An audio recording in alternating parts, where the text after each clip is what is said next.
So keep a weather eye and listen carefully as you'll find out about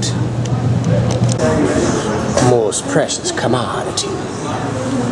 No, I'm not talking about whale bones, mind ya, for that's for the scrimshaw. Make no bones about it, this whale of a tale. Now don't start to blubber about it, but this is a precious commodity, valuable for its multiple purposes. What it's called is whale oil. Whale oil by the barrel after barrel, containing anywhere from 220 to 225 gallons apiece. Folks would light their living room lamps instead of using kerosene, which hadn't been discovered yet. Why? Because before Drake's Folly in Pennsylvania determined that this stuff called oil, or petroleum as we know it today, would burn better and lubricate better than whale oil. Whale oil was the main choice for illuminating things. Whale oil came from the melted blubber, the fat of the whale. The goods were also alright for doing stuff like polishing things and taking the blubber and making them into candles. A little more illuminating information there for ya. That rascal Ralph Waldo Emerson once said the best thing was to hug a cask of whale oil, for it were worth more than cash money to lots of people, and went up in price like any commodity might. Whaling gave rise to a mighty industry in search of this creature that would provide the commodity. Vast numbers of folks were employed on the whaling ships, where the whale would be brought in, cut up into little slices and pieces, and melted down.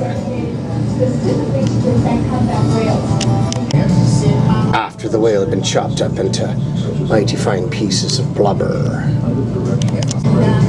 After the whale had been chopped up into mighty fine pieces of blubber.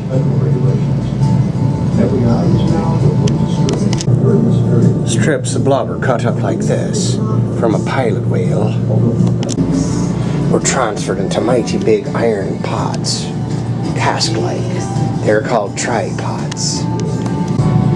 The tripods boiled up the blubber, rendering it down and melting it into whale oil. The smaller cut pieces of blubber like this were nicknamed Bible leaves. They cooked and burned faster, and pretty soon the bubbling pod, the blubber mateys, would melt down into whale oil.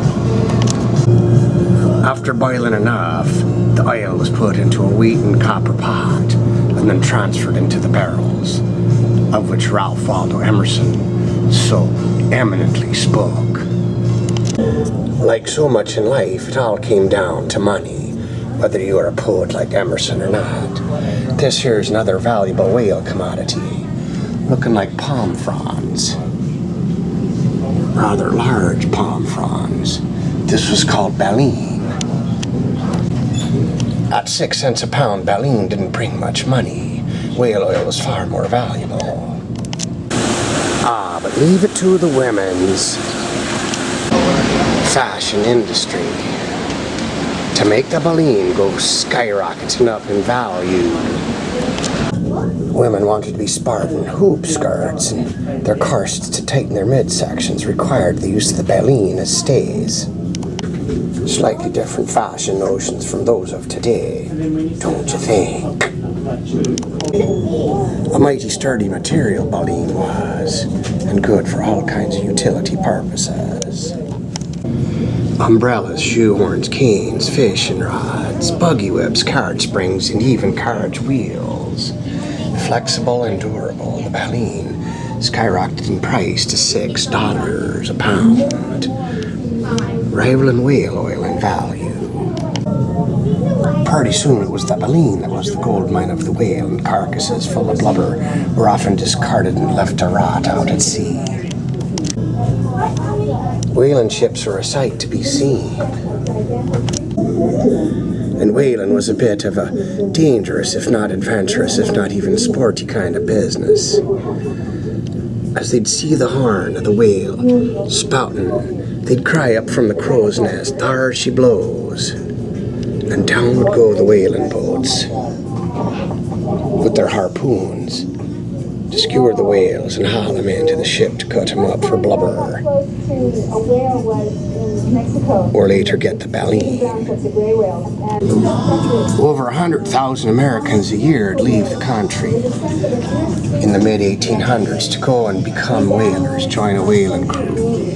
And it might even be that folks of mixed race be included in a lot.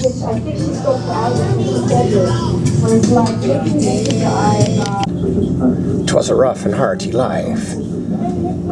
Some of the whalers might be boys as young as about 12 years old to try to seek their fortunes in this new opportunity for employment. After 4 years, a green hand like this lad be paid $30. But unfortunately, he'd only keep 14% after the ship charged him back for supplies and refitting and tools and equipment, repairs and maintenance. Oftentimes a boy like this one, hey bio, would end up owing money to the captain and the owners. Harpooners did a mite better, earning $67 for their 4-year stint, minus deductions. Didn't look like the grub was too good, does it? Food would often be filled with dirt and cockroaches. Aye, but a man's got to eat, you know, keep his strength up.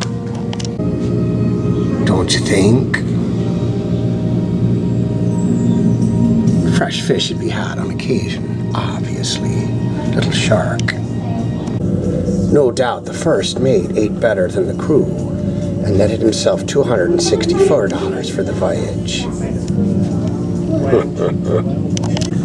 Now the captain of a proud vessel such as this one, the Sunbeam, would take home after his 4 years a tidy sum of $380.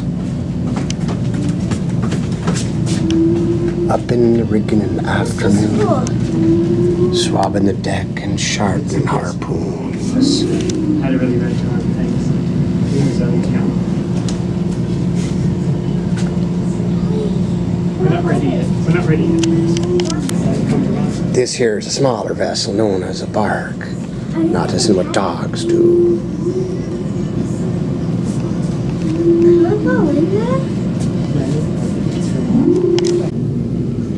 During the height of whaling as an industry, the fleets across the globe boasted 735 different vessels.